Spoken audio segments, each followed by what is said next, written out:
of Industry. There's a lot of anxiety across the country, particularly when it comes to the steel and aluminum sectors. That's why over the weekend I've been in contact with industry leaders as well as union leaders, and we will continue to make sure that we protect their jobs.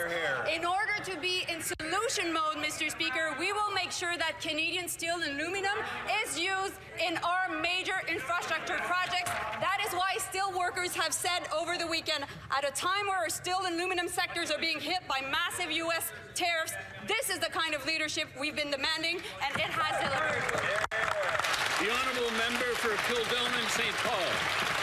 To be clear, the Prime Minister promised elbows up against U.S. tariffs. He promised dollar-for-dollar counter tariffs. He promised it would generate $20 billion in revenue, but he broke those promises. He secretly dropped counter tariffs to effectively zero. He stopped fighting back against President Trump pretty early on, and now Trump is threatening to double tariffs on Canadian steel to 50%, a direct attack against our workers, their livelihoods, and the Canadian economy. So if the Prime Minister really is elbows up, if he's really fighting back, can he tell our steelworkers how many dollars have been collected in counter tariff revenue from the U.S.? How many dollars? What's the number, Mr. Speaker?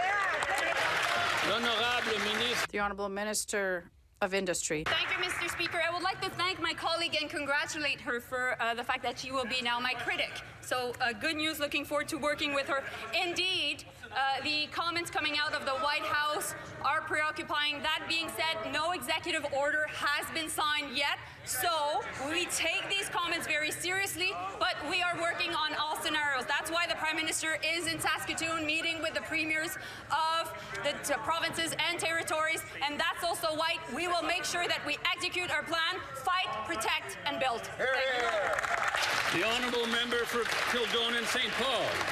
I didn't hear a dollar amount on revenue from those counter tariffs, so we can assume it's effectively zero. And if the steel tariffs weren't bad enough, the Prime Minister is determined to keep the industrial carbon tax on our steel production, driving up the cost of steel production here at home, which perhaps is really no surprise given the Prime Minister said he claimed that Canadians don't even use that much steel, as if we don't use dishwashers and fridges and cars and pots and pans and baby strollers and housing infrastructure, all of which are made with steel, Mr. Speaker. So how can the Prime Minister claim to be elbows up for workers and fighting for affordability while keeping a punishing carbon tax on our Canadian steel producers?